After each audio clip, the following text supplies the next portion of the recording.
Assalamualaikum warahmatullahi wabarakatuh. Welcome back to my YouTube channel. Again with me, Fajriati Amelia. Di video kali ini, insya Allah saya akan bahas lagi-lagi tentang ruang lingkup farmasi. Tetapi yang akan saya bahas pada video kali ini ada beberapa poin penting.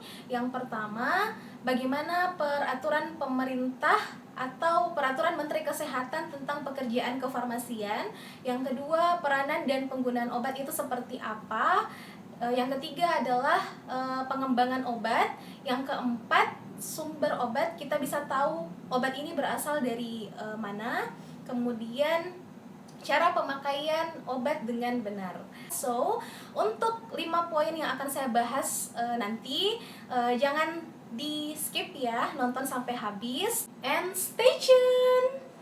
Oke, poin pertama yang akan saya bahas di video kali ini, yang pertama tentang peraturan pemerintah mengenai pekerjaan kefarmasian. Dalam hal ini peraturan Menteri Kesehatan atau biasa kita sebut dengan PMK nomor 51 yang isinya ada 3 poin. Yang pertama, memberikan perlindungan kepada pasien dan masyarakat untuk memperoleh dan menetapkan sediaan farmasi dan jasa kefarmasian.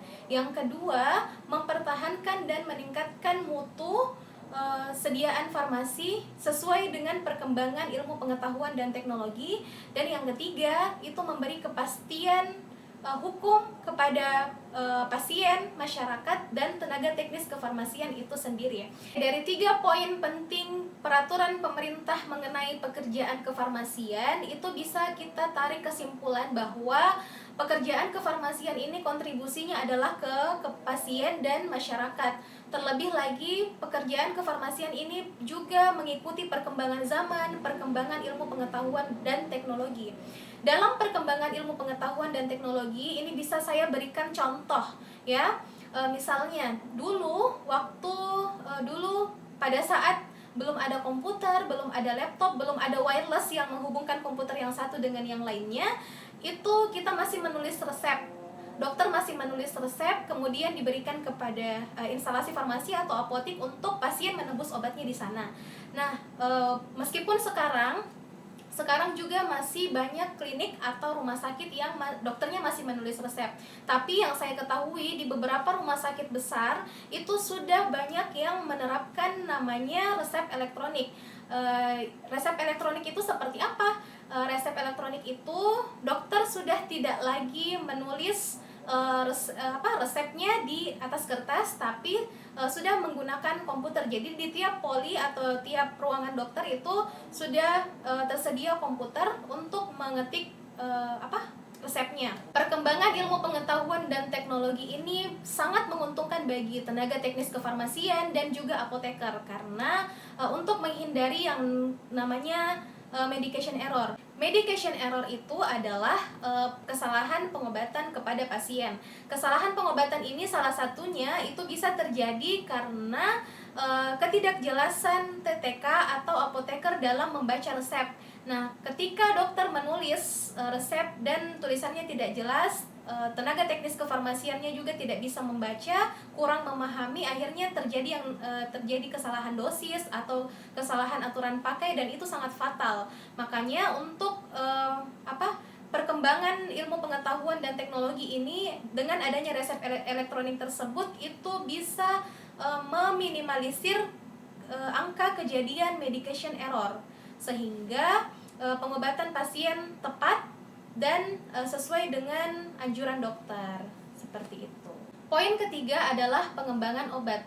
Nah, dalam usaha pengembangan obat ini ada beberapa hal yang harus diperhatikan. Yang pertama, dalam usaha penemuan obat baru itu metodenya masih bersifat coba-coba atau trial dan error. Jika salah, nanti coba lagi, kemudian kalau salah lagi coba lagi, seperti itu sampai betul-betul ditemukan yang tepat. Nah, yang kedua, biaya untuk pengembangan obat itu sangat mahal dan memerlukan waktu yang sangat lama. Yang ketiga, itu perlu adanya pengembangan secara terarah. Jadi ketika telah dibuat formulasinya, itu pengembangannya harus jelas, rules-nya harus jelas secara terarah. Kita tahu ini obat akan dipasarkan dengan indikasi apa misalnya sampai betul-betul obat ini boleh melewati uji klinis dan boleh dipasarkan. Dalam usaha pengembangan obat ini itu kita tidak luput dari yang namanya pengujian, baik itu dari uji praklinis, uji klinis, sampai betul-betul finishingnya kita yakin kalau obat ini aman untuk digunakan oleh masyarakat dan diedarkan di pasaran. Nah, adapun tahap-tahap uji klinis dari pengembangan obat ini, yang pertama ada yang namanya uji klinis fase 1, itu lebih ke keamanan. Keamanan obat dilihat dari studi metabolik, kemudian toksisitas dan karsinogeniknya. Kita lihat seberapa toksikkah obat ini bisa digunakan oleh pasien dalam jangka waktu yang panjang, seperti itu. Kemudian uji klinis fase kedua kita biasa sebutnya efikasi, lebih ke bagaimana stabilitas obat. Biasanya kita lakukan ini kepada pasien dalam jumlah yang kecil, misalnya 30 sampai 100 orang. Kita bisa lihat stabilitas obat di situ. Kemudian yang ketiga, uji klinis fase ketiga. Ini lebih ke monitoring efek samping obat. Hasil evaluasi dari uji klinis fase ketiga ini, kita bisa tahu apakah obat ini layak untuk dipasarkan atau tidak. Poin keempat yaitu sumber obat. Sumber obat bisa kita dapatkan yang pertama dari tumbuhan. Contohnya adalah Digitalis folium, itu biasanya digunakan sebagai obat jantung. Kemudian yang kedua dari hewani, misalnya Adepslane, sera, kemudian minyak ikan, kita bisa peroleh omega 3-nya dari minyak ikan. Kemudian yang ketiga mineral atau tambang, misalnya kalium iodida atau garam dapur, itu adalah sediaan-sediaan farmasi. Kemudian yang keempat sintetis, kita bisa dapatkan contohnya kamfer dan vitamin C. Kemudian yang kelima kita bisa dapatkan dari mikroba. Contohnya penisilin, antibiotik penisilin itu berasal dari mikroba yang namanya Penicillium notatum. Poin kelima adalah cara pemakaian obat dengan benar. Ada beberapa hal yang harus diperhatikan, yaitu mulai dari penentuan obat, apakah sudah sesuai dengan kondisi klinis pasien, kemudian diagnosa dokter, dan indikasinya apakah sudah sesuai. Kemudian kita perhatikan, perlu tahu efek samping obat dan kontraindikasinya. Misalnya saya berikan contoh, kodein tablet itu biasanya digunakan untuk orang-orang yang menderita batuk kering yang lumayan lama atau sudah tidak bisa dibantu lagi dengan obat batuk kering selain narkotik misalnya. Nah, kodein ini memiliki efek samping jika dikonsumsi berkepanjangan akan menimbulkan sembelit. Nah, sebagai tenaga teknis kefarmasian, kita harus bisa menjelaskan kepada pasien bahwa, Pak, ini obat yang diresepkan oleh dokter, obat batuknya, itu efek sampingnya adalah sembelit.